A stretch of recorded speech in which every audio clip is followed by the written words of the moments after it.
யாருமே எதிர்பார்க்காத செம்ம த்ரில் மேட்ச். இந்திய அணி செய்த மிரட்டலான சம்பவம். ஆனாலும் கடைசியில் நடந்த பயங்கர ட்விஸ்ட்.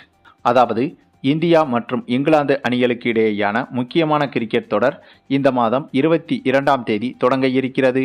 இந்த தொடரில் 5 T20 போட்டிகளிலும் 3 ஒருநாள் போட்டிகளிலும் இந்த இரு அணிகளும் பங்கேற்க உள்ளது. இந்த தொடருக்கான இந்திய அணியை இந்திய அணி நிர்வாகம் ஏற்கனவே அறிவித்தும் விட்டது. இந்த நிலையில்தான் இந்த தொடரை முன்னிட்டு அதற்கான பயிற்சி போட்டிகளில் இந்த இரு அணிகளும் ஏற்கனவே பங்கேற்று விளையாடி வருகிறது. அதே சமயம் நடந்து முடிந்த ஆஸ்திரேலியாவுக்கு எதிரான தொடரில் இந்திய அணி மோசமாக விளையாடி தோல்வியை தழுவியிருந்தது. அந்த தோல்வியிலிருந்து மீண்டு இந்திய அணி கம்பேக் கொடுப்பதற்கு இந்த இங்கிலாந்து தொடர் என்பது முக்கியமான தொடராக இருக்கும். ஏனென்றால் இந்த தொடர் முடிந்த பிறகு அடுத்ததாக சாம்பியன்ஸ் டிராபி தொடர் நடைபெற இருக்கிறது. ஆகவே சாம்பியன்ஸ் டிராபி தொடர் நடைபெறுவதற்கு முன்பு இந்திய அணி கம்பேக் கொடுக்க வேண்டியது அவசியம். ஆஸ்திரேலியா அணியோடு படுதோல்வியை சந்தித்து அந்த அவுட் ஆஃப் ஃபார்மிலிருந்து சாம்பியன்ஸ் டிராபியை இந்திய அணி சந்திக்கும் போது அது இந்திய அணி வீரர்களுக்கு மனதளவில் பெரும் பின்னடைவாக அமைந்துவிடும். ஆக இந்த இங்கிலாந்து தொடரை வெற்றி முகத்தோடு முடித்தால் அப்போது இந்திய அணி வீரர்களின் மனநிலை பாசிட்டிவான மனநிலைக்கு திரும்பும்.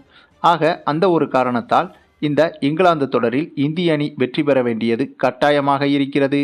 அதனால்தான் இந்த இங்கிலாந்து தொடரை முன்னிட்டு ஏற்கனவே இந்த இரு அணிகளுக்கும் வார்ம் அப் போட்டிகளை தொடங்கிவிட்டது BCCI. அப்படியாக நடைபெற்ற சமீபத்திய வார்ம் அப் மேட்ச் ஒன்றில் முதலில் பேட்டிங் செய்த இங்கிலாந்து அணி ஜாஸ் பட்லரின் அதிரடியால் 20 ஓவர்கள் முடிவில் 189 ரன்கள் எடுத்திருந்தது. பின்னர் இதனை சேசிங் செய்ய களமிறங்கிய இந்திய அணியில் சஞ்சு சாம்சன், அபிஷேக் சர்மா, ருத்ராஜ் கெய்க்வாட், சூரியகுமார் யாதவ் போன்றோர் சிறப்பாக விளையாடி இந்திய அணியை கடைசி ஓவர் வரை அழைத்து சென்றனர்.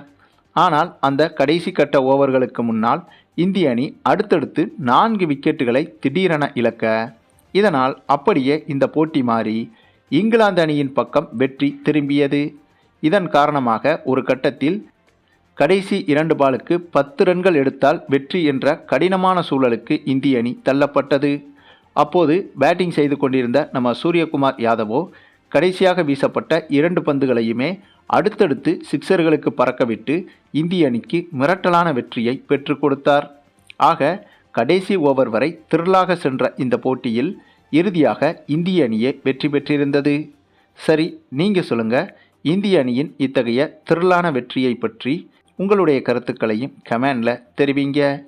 மேலும் இந்த வீடியோ பிடிச்சிருந்தா லைக் பண்ணுங்கள், மற்ற அனைவருக்கும் ஷேர் பண்ணுங்கள். மறக்காமல் நம்ம சேனலை சப்ஸ்கிரைப் பண்ணுங்கள்.